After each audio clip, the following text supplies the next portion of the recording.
to swing voters in every part of our country. I am the candidate that gives our party the best opportunity to secure that victory and ensure that the Labour Party and Keir Starmer never walk through the doors of number 10 Downing Street. We need to win.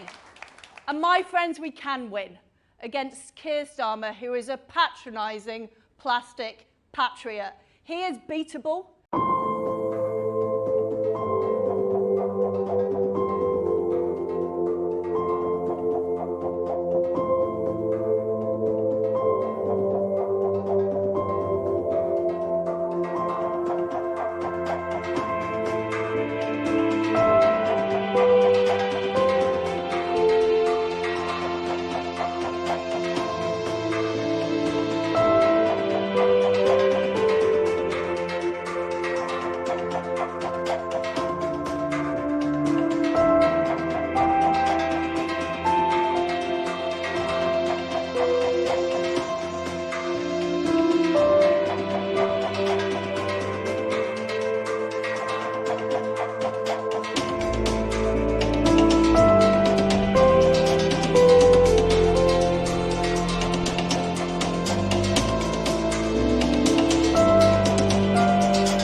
You'll see that we're either the second fastest in the G7 or indeed and much higher in the OECD. So we had a faster recovery than other countries out of COVID, and we were growing faster than last year and this year, and unsurprisingly they're catching up. So if you look at it over the period, we're actually happy where the economy is. We're actually no, if you're saying that we're bottom of the pack is what you're trying to allege, right? Yeah. So if you look at over the period, we're actually very much in line or to the top end on the G7. But of course I want to see growing, Nick, right? Of course. Explanation, if you would, just so we get a sense, a little bit more of you. Mr. Sunak, would you support the return of grammar schools? Yes.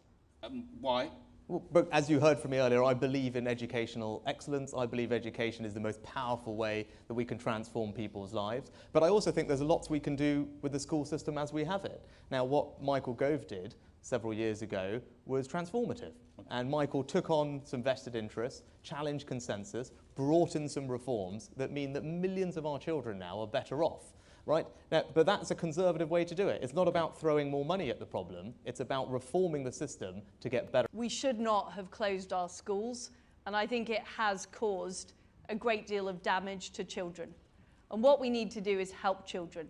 So first of all, I would make sure we are supporting children in the early years, which are incredibly important. We need kids who get to school to be able to count, to be able to read, to be able to do all those basic things so they can benefit from a primary education. Well, look, I've got two daughters who were out of school during COVID. I know it was very, very tough for them. I know a lot of teenagers in particular are suffering from mental health issues. I'd want more mental health support available in schools, but also in GP surgeries to help children. And we need to put the extra effort in. A lot of experts say that schools were vectors of infection. Wasn't it necessary for the safety of the school staff, the teachers, the caretakers, and the pupils? You say no. Well, there was a time, I think I remember, during COVID when we kept the pubs open, but the schools were closed. And much as I love going to the pub, I probably think it is less necessary. You know, I'm going to actually completely disagree with you, right? So I've been in charge of the Treasury for the last 2.5 years. I'm the most northern Chancellor that this party has had for something like 70 odd years. I'm the Chancellor that put the Treasury in Darlington. And if you just think back 5 years ago to a place like Teesside, we had lost a steel plant. 5,000 people lost their jobs. And you look at it now, it's a place that is brimming with opportunity and optimism about the future. Now, I work with people like Ben Houchen and local people there to help deliver that. And I want to bring that same degree of optimism and excitement across this country and across the North. I've done it as Chancellor, and I will definitely do it as Prime Minister. What would you do if you become a Prime Minister to change the cuts which have been made, and some cities, including my city, has been treated unfairly? What I would do for Bradford is proceed with the Northern Powerhouse Rail, which I think will make a massive difference. And as a teenager, I used to go to Bradford to visit the ice rink. I'm a keen ice skater, and the connection between Leeds and Bradford is not good enough, and the rest of the north of England. I've also said that West Yorkshire really suffers from not having better commuter transport. It is appalling that, and we've all been stuck in traffic jams today, frankly, and we know it's holding back opportunity. I